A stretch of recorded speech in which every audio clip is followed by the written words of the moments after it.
سب کو میں اپنی طرف سے اور یہاں کی عیدگاہ کمیٹی کی طرف سے عید کی مبارکباد پیش کرتا ہوں۔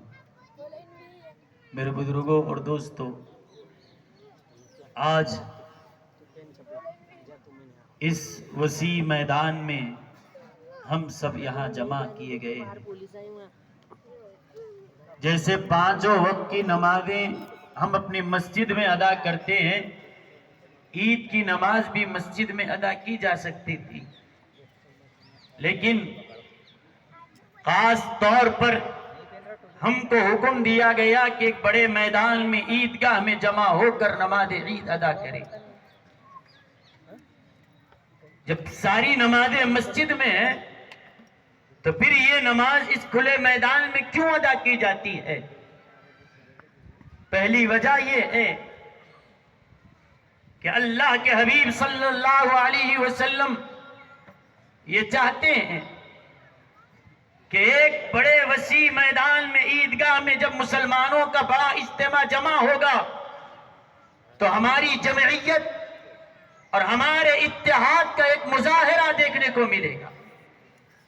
ایک جہاں جہاں آپ نظر ڈالیں، ایک سروں کا سمندر آپ کو جو نظر آ رہا ہے، سڑکوں پر لوگ نماز ادا کر رہے ہیں، یہ سارا مسلمانوں کا ایک اکٹھا ہونا، یہ مجمع ایک جگہ جمع ہونا، یہ اس بات کی طرف اشارہ کر رہا ہے کہ ایک عید نے تو تم کو ساروں کو ایک میدان میں جمع کر کے رکھ دیا ہے۔ اللہ کرے کہ ہمارے دل بھی ایسے ہی متفق ہو جائیں جیسے ہم ایک میدان میں جمع ہوئے ہیں۔ اور دوسری وجہ یہ ہے کہ اسلام کی شان اور شوکت کا اظہار ہو، اسی لیے اللہ کے حبیب علیہ السلام نے فرمایا کہ اسلام کی عظمت کے اظہار کے لیے تم یہاں میدانوں میں جمع ہو۔ اور تیسری وجہ کہ ایک سال میں 2 مرتبہ آپ کو ہم کو ان عیدگاہ میں جو جمع کیا جا رہا ہے، گویا ایک عقیدے کی پختگی کا یہ سبق دیا جا رہا ہے۔ ہم مسلمانوں کا عقیدہ ہے کہ ایک دن وہ آنے والا ہے کہ جس دن اللہ یہ پوری دنیا ختم کرے گا اور سارے لوگوں کو اللہ تعالی محشر میں جمع فرمائے گا۔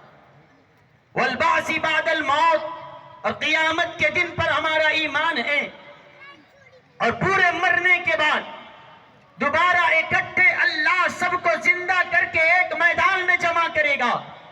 یہ ہم عقیدہ تو رکھتے ہیں کہ پوری انسانیت ایک میدان محشر میں جمع ہوگی۔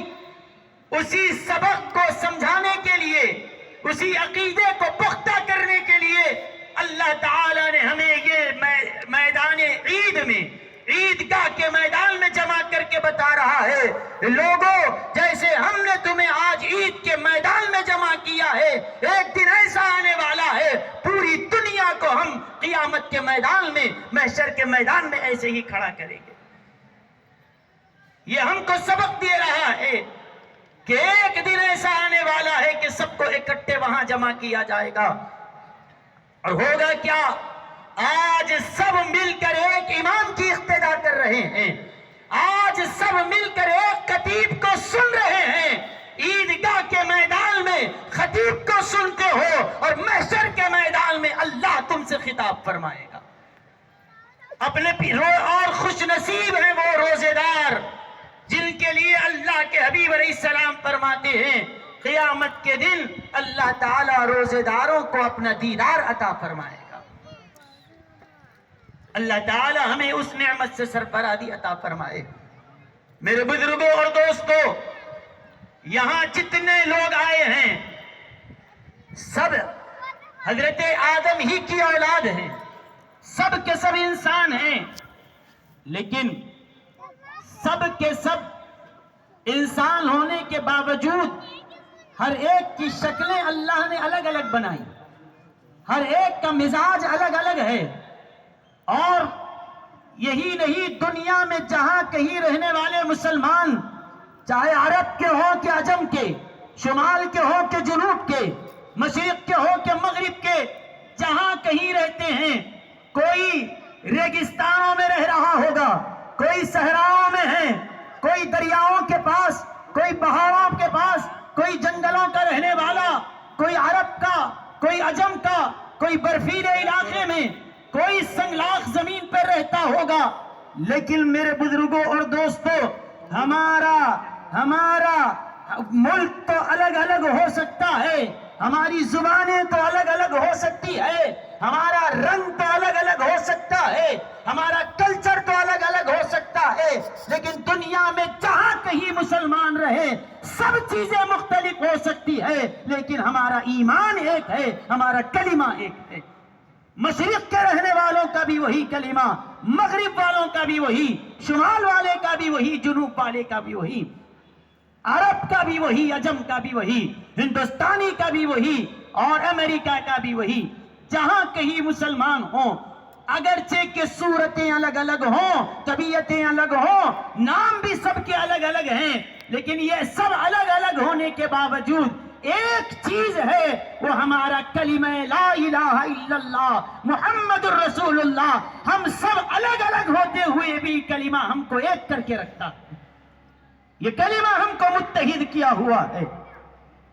میرے بزرگوں اور دوستوں، سیدنا نعمان بن بشیر رضی اللہ عنہ سے روایت ہے، اللہ کے رسول صلی اللہ علیہ وسلم نے فرمایا کہ دیکھو، مسلمان جہاں کہیں دنیا میں رہتا ہو، ان کی مثال ایسی ہے، چاہے وہ کسی کونے کا رہنے والا کیوں نہ ہو، اللہ کے رسول علیہ السلام نے فرمایا کہ تم لوگوں کی مثال ایک جسم کی طرح ہے، میری امت جہاں کہیں رہے ان کی مثال ایک جسم کی طرح ہے، کمثل الجسد الواحد۔ اور پھر مثال دے کر ذرا اپنے نبی کی اس بات پر غور کرو، صرف سر کے کان سے نہیں، دل کے کان سے بھی اس کو سنو، اللہ کے حبیب علیہ السلام کیا پیغام دے رہے ہیں، کتنے پیارے انداز سے سمجھایا۔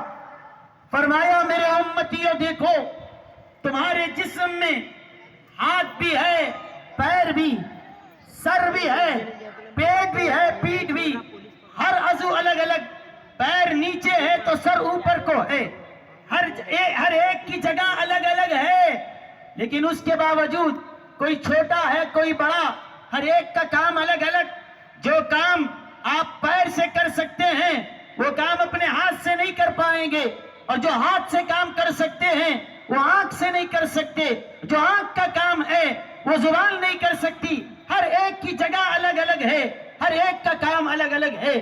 اس کے بعد میرے نبی نے فرمایا ہر ایک کا نام الگ الگ ہے، پارٹس آف باڈی کے نام الگ الگ، فنکشن الگ الگ، کام سب کا الگ الگ ہونے کے باوجود ایک چیز سب میں کامن یہ ہے، ایک تعلق ان میں ایسا ہے کہ میاں اگر ذرا سی انگلی کٹ جائے، انگلی کٹتی ہے تو کٹی تو انگلی، خون تو انگلی سے نکل رہا ہے، لیکن آنسو آنکھ بہا رہی ہے، آنسو بہا رہی ہے۔ اگر کوئی آنکھ سے پوچھے تجھے تو کچھ نہیں ہوا، انگلی کٹتی ہے یا پیر کی انگلی کٹتی ہے، نیچے والی انگلی کٹ رہی ہے تو آنکھ کیوں آنسو بہا رہی ہے؟ اگر پیر میں درد ہو رہا ہے تو پھر راتوں کی نیند کیوں اس کی اڑ چکی ہے؟ کان میں درد ہو رہا ہے، آنکھ جاگ رہی ہے، کیوں؟ سرور کونین علیہ السلام نے فرمایا کان الگ ہے، آنکھ الگ، ہاتھ الگ ہے، آنکھ الگ، لیکن درد اس کو ہوتا ہے، بے چینی پورا جسم محسوس کر رہا، کٹتا وہ ہے، روتی آنکھ ہے، کیوں؟ وہ تو نہیں کٹی ہے، ہاتھ تو کٹا، آنکھ تو نہیں کٹی، پھر کیوں آنسو بہا رہی ہے؟ جواب یہی ہوگا، ہم آنکھ سے پوچھتے ہیں تو کیوں آنسو بہا رہی ہے؟ آنکھ جواب دے گی کٹی تو انگلی ہے، لیکن میں اور یہ سارے جسم کے اعضاء ایک جسم سے جڑے ہوئے ہیں، ہم ہیں تو الگ الگ، جگہ تو الگ الگ ہے، لیکن میرا کوئی حصہ کٹتا ہے تو اس کی تکلیف کو میں اپنی تکلیف سمجھتی ہوں۔ اگر پیر پر مار لگتا ہے تو رات بھر جاگو گے، آنکھ کہتی کہتی ہے کہ میں اس کے غم میں شریک ہوں، میں اس کے درد میں شریک ہوں، میں اس کی ہمدردی کر رہی ہوں. یہ کیوں ہے؟ یہ سب الگ الگ ہونے کے باوجود سب یہ کہتے ہیں ہمارا جسم ایک ہے، ہمارے اندر روح ایک ہے. اس ایک روح کی وجہ سے اس کے درد کو ہم اپنا درد سمجھتے، اس کی تکلیف کو ہم اپنی تکلیف سمجھ رہے ہیں. میرے بزرگوں اور دوستوں، یہ مثال دے کر اللہ کے حبیب علیہ السلام نے سمجھایا، جب سارے اعضاء الگ الگ ہیں لیکن روح ایک ہونے کی وجہ سے ان کا درد یہ محسوس کر رہے ہیں، تو اے میرے غلاموں، اے مسلمانوں، تم الگ الگ علاقوں کے تو ہو سکتے ہو، تمہارا وطن تو الگ الگ ہو سکتا ہے، زبانیں تو الگ الگ ہو سکتی ہے، لیکن تمہارے اندر روح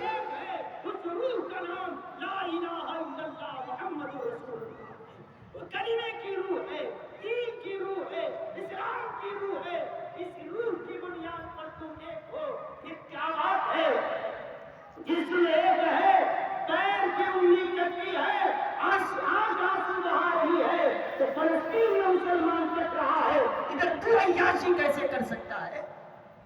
وہاں بچوں کو کاٹا جا رہا ہے، 6 مہینے سے مسلسل ظلم کیا جا رہا ہے، اور پھر ایک طرف مسلم ممالک اور ایک طبقہ ایسا ہے کہ انہیں کوئی پرواہ نہیں ہے کہ مسجد اقصی کو ڈھایا جائے یا عبادت گاہوں کو گرایا جائے.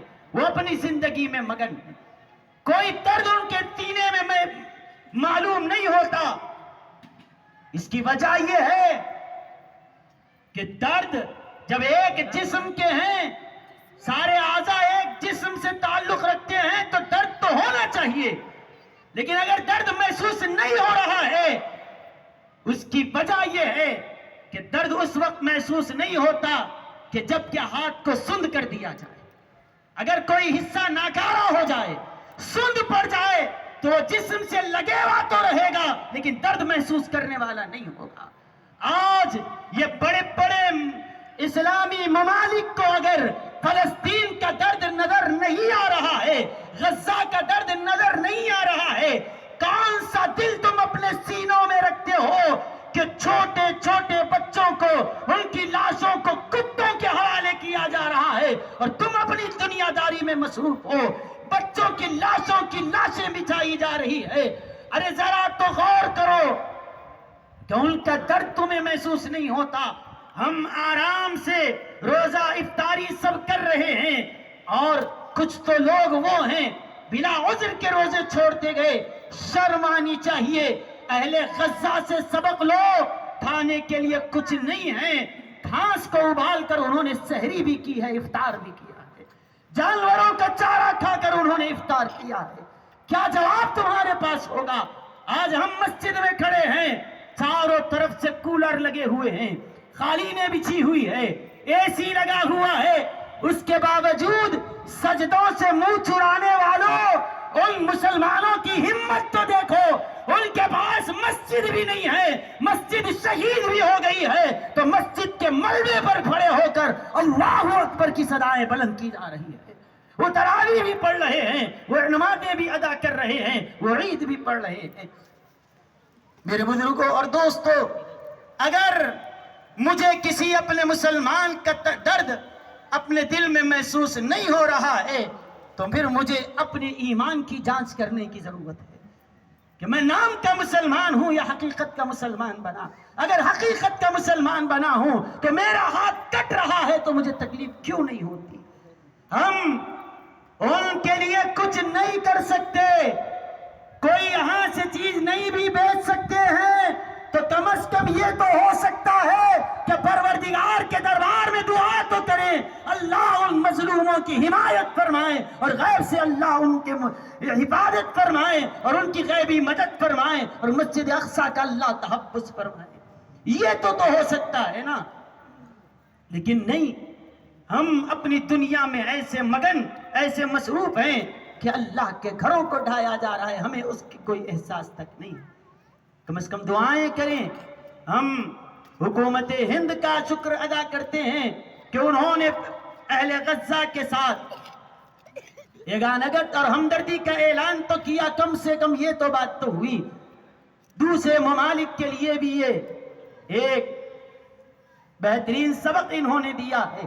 میرے بزرگوں اور دوستوں، بس میں آپ سے اس بڑے مجمع میں اس مبارک موقع پر ایک ہی پیغام دیتا ہوں: انسانیت کا درد اپنے اندر پیدا کریں، دلوں کے اندر کی سختی کو نکالیں.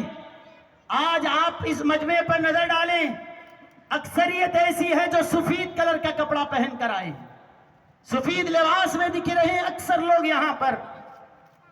آپ اگر آپ کے اس سفید کپڑے پر ایک چھوٹا سا دھبا لگ جائے، آپ کیا کریں گے؟ گھر جانے سے پہلے اس کو صاف کر کے جائیں گے. ذرا سا دھبا لگ جائے سفید کپڑوں پہ بے چین ہو جائیں گے. راستے میں جہاں بھی پانی ملے دھو لیں گے. اگر کسی کی نظر پڑ رہی ہو تو چھپا لیں گے. ایسے ہی میرے بزرگوں اور دوستوں، آج جو تم کو یہ میدان میں اللہ نے جمع کیا ہے، رمضان کی برکت سے، روزے کی برکت سے اللہ تعالی ہمارے تمام گناہوں کو معاف کر دیا، تمام گناہوں کو معاف کر دیا. اور میرے نبی نے وعدہ فرمایا، جو روزے دار ہوتے ہیں اللہ ان کو ایسا پاک کر دیتا ہے گویا ابھی وہ ماں کے پیٹ سے جنم لیے. پیدا ہونے والے بچے پر جیسے کوئی گناہ نہیں ہوتا. آج ہماری بھی حالت وہی ہے. لیکن اب اگر ہم پھر سے وہی گناہوں کی طرف جائیں گے تو میاں ذرا اس بات پہ غور کرو کہ سفید کپڑے پہ ایک بھی دھبا لگ جائے تو جیسے ہم کو فکر ہوتی ہے کہ اس دھبے کو فوری دور کر لیا جائے. اگر ہم سے بھی اگر کوئی گناہ ہو رہا ہے فوراً توبہ کرنے کی عادت ڈالیں تو پھر ہم کو جو اللہ نے پاک کیا ہے آئندہ بھی ہم پاک رہیں گے اور پاک حالت میں دنیا سے جائیں گے. لیکن اگر ایک دھبا لگا پھر اور ایک دھبا، دھبے لگتے لگتے ایسا حال ہو گیا کہ پورا کپڑا ہی کالا ہو گیا، اس کے بعد آدمی پرواہ بھی نہیں کرتا کہ دھبا لگتا ہے لگے، مجھے تو دھونا ہے نہیں ہے ہی خراب. اللہ ہمیں ایسی نوبت نہ لائے کہ گناہوں کی کثرت کی وجہ سے ایسے بن جائیں کہ ہمیں گناہ کی توبہ کی ہی توفیق نہ ملے. میرے بزرگوں اور دوستوں، آپ اپنے آپ کو تیار کریں، علم کے میدان میں ہم آگے بڑھیں، اپنے بچوں کو آگے بڑھاؤ.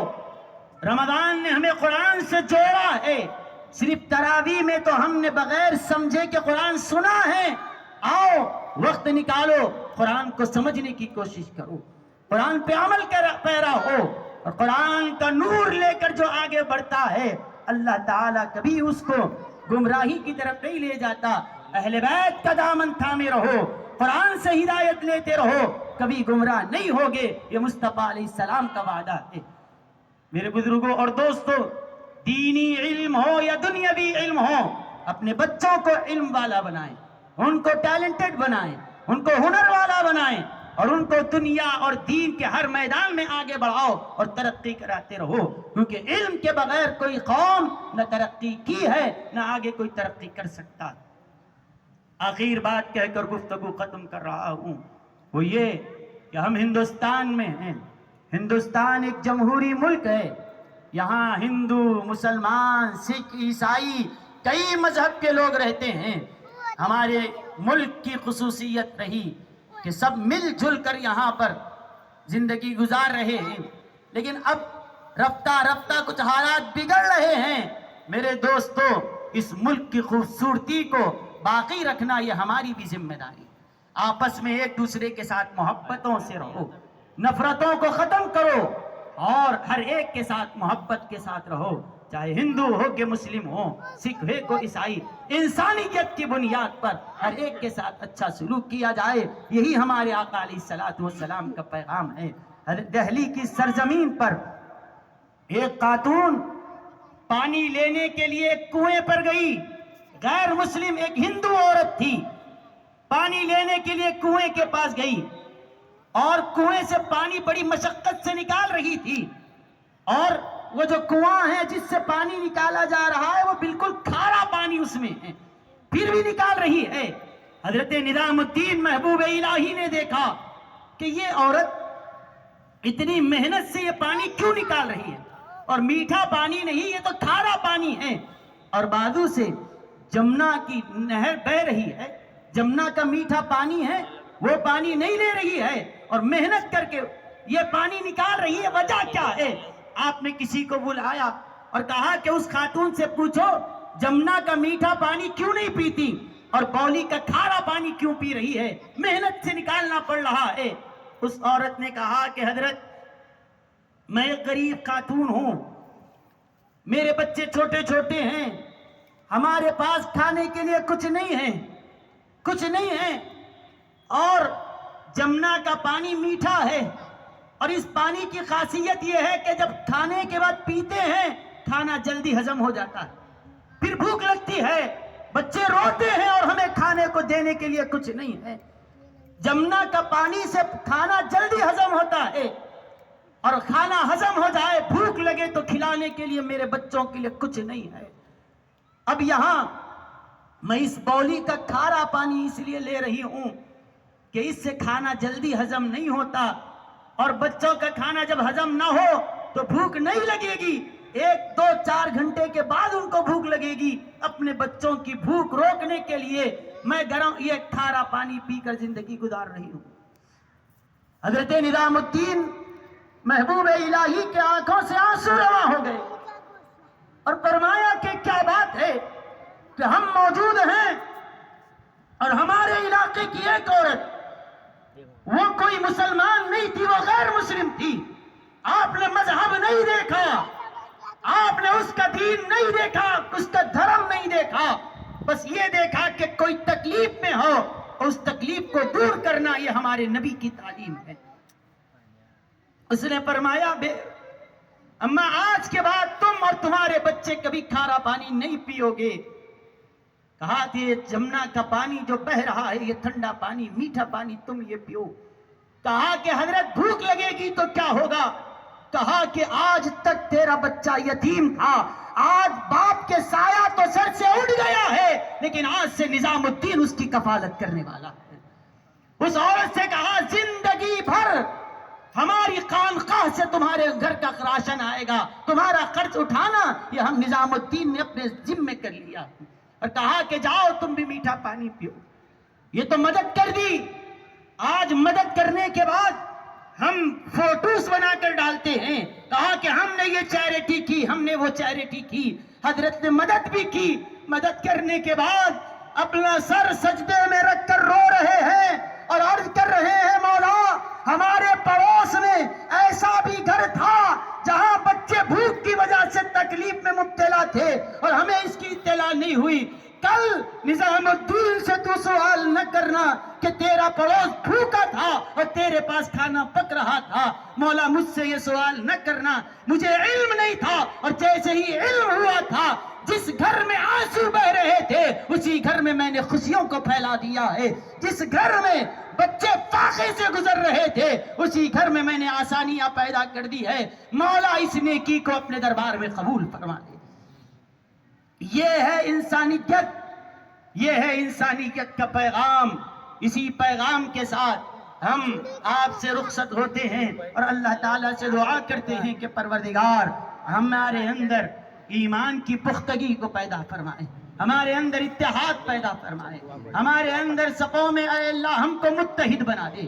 پروردگارہ ہمارے تمام صغیرہ و کبیرہ گناہوں کو معاف فرما دے، اے اللہ ہماری تمام لغزشوں کو درگزر فرما دے، اے اللہ ہماری بھی مغفرت فرما دے، ہمارے ماں باپ کی بھی مغفرت فرما، جتنے یہاں حاضر آئے ہیں مولا سب کی بے حساب مغفرت فرما، ہمارے مرحومین کی مغفرت فرما دے۔ مولا جو قبروں میں جا چکے ہیں، انتقال کر گئے ہیں، اے اللہ ان کی قبروں کو نور سے منور فرما دے۔ ہمارے جتنے مرحومین ہیں سب کی قبروں کو اے اللہ جنت کے باغوں میں کا ایک باغ بنا دے۔ اے اللہ جہاں کہیں مسلمان پریشان ہیں ان کی مدد فرمائیے، غزہ کے مسلمانوں کی مدد فرمائیے، فلسطین کے ان مظلوموں کی مدد فرمائیے۔ اے اللہ ہر دن کوئی سہاگ لٹ رہا ہے، اے اللہ ہر دن کوئی بچے یتیم ہوتے جا رہے ہیں، پروردگار اپنے کرم سے غیر سے ان کی مدد فرمائیے، ظالموں کو نیست و نابود فرما، مولا ہندوستان میں امن و امان کو قائم فرما، ہمیں ایک جہتی اور محبت کے ساتھ زندگی گزارنے کی توفیق عطا فرما، اے اللہ قرآن کا نور عطا فرما، تیرے نبی کی سنتوں پر چلنے کی توفیق عطا فرما، اے اللہ اب تک شیطان قید تھا مولا، آج سے وہ آزاد کر دیا جاتا ہے، اے اللہ جب تک تو حفاظت نہ فرمائے ہم بچ نہیں سکتے مولا، مولا ہمیں نیکیوں کی توفیق عطا فرما، گناہوں سے ہمیں بچا لے، گناہوں سے ہماری حفاظت فرما، اے اللہ جس طرح ہم یہاں اس بڑے میدان میں جمع ہو کر تیرے ایک ہونے کی گواہی دے رہے ہیں، تیرے نبی کے سچے رسول ہونے کی گواہی دے رہے ہیں، مولا کل میدان محشر میں اے اللہ ہم سب کو تیرے نبی کے جھنڈے کے سائے میں جگہ عطا فرما، نبی کے قدموں تلے حشر فرما، مولا پیاسے اٹھیں حوض کوثر سے جام کوثر پینا نصیب فرما، تیرے مصطفیٰ علیہ السلام کے پیارے ہاتھوں سے جام کوثر نصیب فرما، اے اللہ آپ کی شفاعت عظمیٰ عطا فرما، اے اللہ ہمارے دین کو بھی بہتر بنا دے، ہماری دنیا کو بھی بہتر بنا دے، ربنا تقبل منا انك انت السميع العليم وتب علينا انك انت التواب الرحيم. الفاتحة.